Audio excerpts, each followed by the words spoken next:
വയലൻസിനെ അമ്മാനമാടിക്കൊണ്ട് cinema ചെയ്യുന്ന ഒരു സംവിധായകനുണ്ട്. വെറും 10 സിനിമകൾ മാത്രം ചെയ്തുകൊണ്ട് ലോകത്തിലെ നമ്പർ 1 സംവിധായകരുടെ ലിസ്റ്റിലേക്ക് കയറിപ്പറ്റിയ ഒരേ ഒരു സംവിധായകൻ. സിനിമ പഠിക്കാൻ ഫിലിം സ്കൂളിലേക്ക് പോയിട്ടുണ്ടോ എന്ന് ചോദിച്ചവരോട് ഇല്ല, ഞാൻ സിനിമ പഠിക്കാൻ സിനിമയിലേക്കാണ് പോയതെന്ന് പറഞ്ഞ ഒരേ ഒരു സംവിധായകൻ. സിനിമ എന്ന മീഡിയത്തെ പ്രേക്ഷകർക്ക് മുന്നിലേക്ക് പുതിയൊരു അർത്ഥ തലത്തോടു കൂടി അയാൾ അവതരിപ്പിച്ചുകൊണ്ടേയിരുന്നു. കണ്ടാൽ അറപ്പും വെറുപ്പും തോന്നുന്ന രീതിയിൽ മാത്രം വയലൻസ് രംഗങ്ങളെ കണ്ട് ശീലിച്ച ഒരു ജനതയ്ക്ക് മുന്നിലേക്ക് സ്റ്റൈലിഷായും മെമ്മറബിൾ ആയും ഇമോഷണലി കണക്ട് ചെയ്തുകൊണ്ടും വയലൻസിനെ പ്രസന്റ് ചെയ്യാമെന്ന് അദ്ദേഹം തന്റെ സിനിമകളിലൂടെ കൂടി തെളിയിച്ചുകൊണ്ടേയിരുന്നു. കടിച്ചാൽ പൊട്ടാത്ത ഡയലോഗുകൾ പറയാത്ത ഹീറോ, അമാനുഷികമായിട്ടുള്ള ശക്തി ഇല്ലാത്ത ഏതൊരു പ്രേക്ഷകനെയും സാധാരണക്കാരനെയും ഇമോഷണലി കണക്ട് ചെയ്യാൻ പറ്റുന്ന ഹീറോകളെ കൊണ്ടും സിനിമയിലേക്ക് ആൾക്കാരെ കൊണ്ടുവരാമെന്ന് കാണിച്ച ഒരേ ഒരു ടാരന്റീനോ, ക്വിന്റിൻ ടാരന്റീനോ.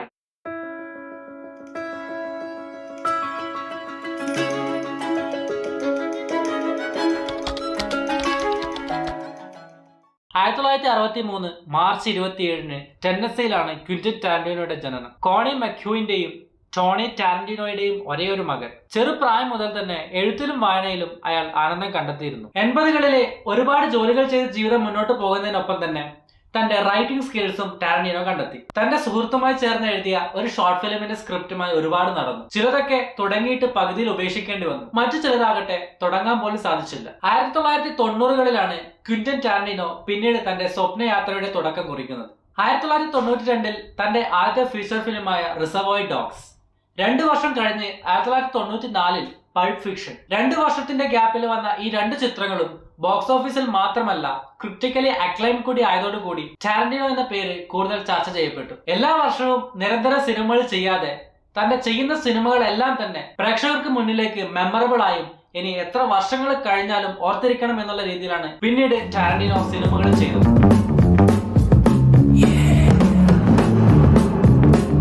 ഏതൊരു സംവിധായകനെ എടുത്താലും അയാളുടെ ഒരു ഡയറക്ടിംഗ് സ്റ്റൈൽ എന്ന് പറയുന്നത് ഏതെങ്കിലും ഒരു സിനിമയെ എടുത്തുകൊണ്ടോ അല്ലെങ്കിൽ ഏതെങ്കിലും ജസ്റ്റ് ഒരു സ്പെസിഫിക് ആയിട്ടുള്ള എലമെന്റ് എടുത്തുകൊണ്ടോ നമുക്ക് ഒരിക്കലും ഡിഫൈൻ ചെയ്യാൻ പറ്റില്ല. അതിനെ ഡിഫൈൻ ചെയ്യുന്ന അല്ലെങ്കിൽ ഒരു സ്റ്റൈൽ രൂപം കൊടുക്കുന്നതിന് ഒരുപാട് എലമെന്റ്സ് അതിന്റെ പുറകിൽ വർക്ക് ചെയ്യുന്നുണ്ട്. സോ ടാരന്റീനോ തന്റെ സിനിമകൾ കൂടി ഈ ഓരോ എലമെന്റിനും എത്രത്തോളം മാക്സിമം യൂട്ടിലൈസ് ചെയ്യുന്നു എന്നുള്ളത് നമുക്ക് ഡിസ്കസ് ചെയ്യാം.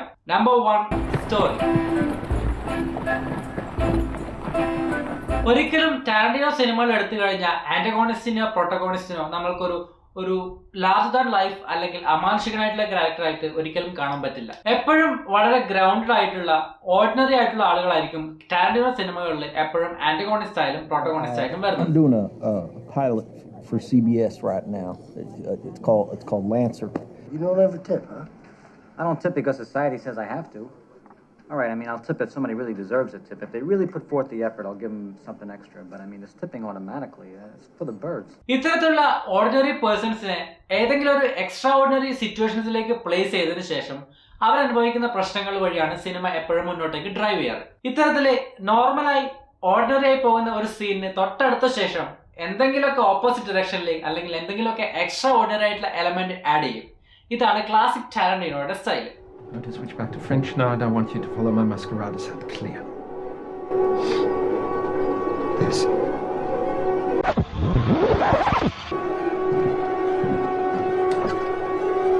Ah, mesdames, je vous remercie pour le temps que vous m'avez consacré. Nous n'ennuierons pas votre famille plus longtemps. Donc, monsieur, mesdemoiselles, je prends congé de vous et je vous dis adieu.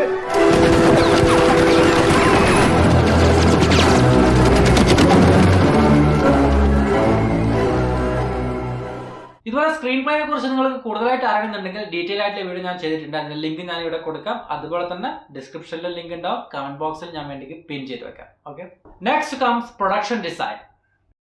ഒരു സിനിമയുടെ whole mood അല്ലെങ്കിൽ tone അല്ലെങ്കിൽ visual element, അതിന്റെ structure, ഇതൊക്കെ define ചെയ്യുന്നത് എപ്പോഴും അതിന്റെ production design വഴിയാണ്. ടാരന്റീനോ സിനിമകളിൽ each and every detail in production design tells A story element. അത് ക്യാരക്ടർ ഇടുന്ന ഡ്രസ് ആവാം, യൂസ് ചെയ്യുന്ന പ്രോപ്പർട്ടീസ് ആവാം, സെറ്റ് ഡിസൈനിൽ വരുന്ന കളർ കോൺട്രാസ്റ്റ് ആവാം. Next comes cinematography.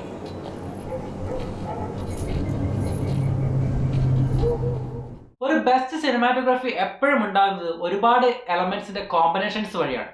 അത് ക്യാമറ ആവാം, ലെൻസ് ചോയ്സ് ആവാം, ക്യാമറ പ്ലേസ് ചെയ്യുന്ന പൊസിഷൻ ആവാം, സെലക്ട് ചെയ്യുന്ന ഷോട്ട് ആവാം, അത് ഫ്രെയിം ചെയ്യുന്ന കോമ്പോസിഷൻ ആവാം, ഇങ്ങനെ ഒരുപാട് എലമെന്റ്സിന്റെ കോമ്പിനേഷൻ ആണ് സിനിമാറ്റോഗ്രഫി എന്ന് പറയുന്നത്. ഓരോ ഡയലോഗും കൺവേ ചെയ്യുന്ന ഇമോഷൻ എന്താണെന്നുള്ളത് കൃത്യമായിട്ട് മനസ്സിലാക്കി അതിനനുസരിച്ചിട്ട് ക്യാമറ മൂവ്മെന്റ്സും ലൈറ്റിങ്ങും കോമ്പോസിഷനും ഫ്രെയിമിങ്ങും ആക്ടേഴ്സിന്റെ ബ്ലോക്കിങ്ങും ഇത്തരത്തിൽ ആ ഒരു സിനിമാറ്റോഗ്രഫി എന്ന എലമെന്റിനെ എത്രത്തോളം യൂട്ടിലൈസ് ചെയ്യാൻ പറ്റുമോ അത്തോളം ടാരന്റിനോ തന്റെ ഓരോ സിനിമകൾ കൂടി യൂസ് ചെയ്യുന്നുണ്ട്. Next comes music. ടാരന്റിനോ സിനിമകളിലെ മ്യൂസിക് എപ്പോഴും സിറ്റുവേഷനിൽ നിന്നും വ്യത്യസ്തമായിട്ട് തോന്നാം. It can feel wrong or inappropriate.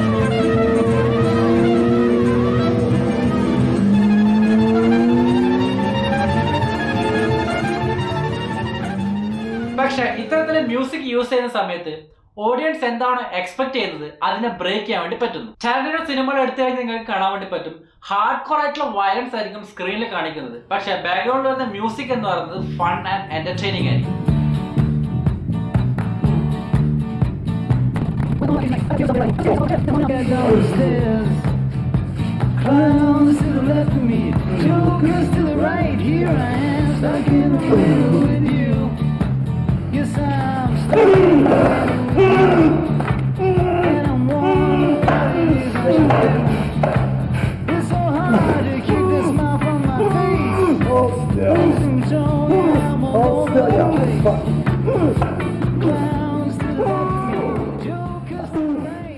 അത്രമാത്രം കോൺട്രാസ്റ്റ് ആണ്.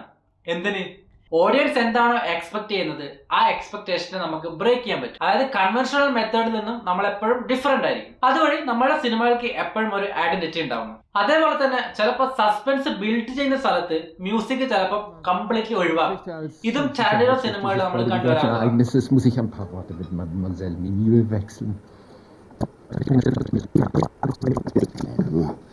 Und er hat recht, Ihr Ruf eilt Ihnen voraus. Keine Sorge, ihr zwei.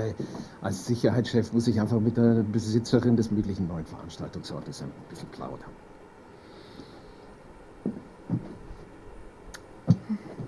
So guys, ഇതാണ് ടാരന്റിനോ എന്ന് പറയുന്ന മാസ്റ്ററോയുടെ ഡയറക്ടിംഗ് സ്റ്റൈൽ എന്ന് പറയുന്നത്. ഏതൊരു എലമെന്റ് എടുത്തു കഴിഞ്ഞാലും ആ എലമെന്റിനെ മാക്സിമം യൂട്ടിലൈസ് ചെയ്ത് ആ സിനിമ എങ്ങനെ മെമ്മറബിൾ ആക്കാം എന്നുള്ളതാണ് ടാരന്റിനോ സിനിമകളിലൂടെ നമ്മൾ മനസ്സിലാക്കുന്നത്. സിനിമ പഠിക്കാൻ വേണ്ടി ഫിലിം സ്കൂളിലേക്ക് പോകണ്ട, സിനിമയിലേക്ക് പോയാൽ മതി എന്ന് അദ്ദേഹം വീണ്ടും വീണ്ടും തെളിയിച്ചുകൊണ്ടിരിക്കുകയാണ്. നിങ്ങൾക്ക് ഏറ്റവും ഫേവറേറ്റ് ആയിട്ടുള്ള ടാരന്റിനോ സിനിമ ഏതാണെന്നുള്ളത് കമന്റ് ബോക്സ് വഴി അറിയിക്കാം. അതുപോലെ തന്നെ ഫിലിം ഫീൽഡ് റിലേറ്റഡ് ആയിട്ടുള്ള ഏതൊരു നിങ്ങളുടെ ഐഡൽ ആയിക്കോട്ടെ അദ്ദേഹത്തെ കുറിച്ച് നിങ്ങൾക്ക് അറിയണമെന്നുണ്ടെങ്കിൽ, ഇതുപോലെ തന്നെ ഒരു വീഡിയോ ചെയ്യണമെന്നുണ്ടെങ്കിൽ അതും കമന്റ് ബോക്സ് വഴി അറിയിക്കാം. സോ എല്ലാവർക്കും വീഡിയോ ഇഷ്ടപ്പെട്ടിട്ടുണ്ടാകും എന്ന് വിചാരിക്കുന്നു. ഇഷ്ടപ്പെട്ടിട്ടില്ല എന്നുണ്ടെങ്കിൽ അതിന്റെ കാരണം കൂടി കമന്റ് ബോക്സ് വഴി അറിയിക്കുക. കാരണം എങ്കിലും മാത്രമേ നെക്സ്റ്റ് വീഡിയോ നമുക്ക് അത് ഇമ്പ്രൂവ് വേണ്ടി പറ്റുള്ളൂ. അപ്പോൾ പുതിയൊരു വീഡിയോയ്ക്ക് വീണ്ടും കാണുന്നവരേക്കും goodbye from Tanshi and cut.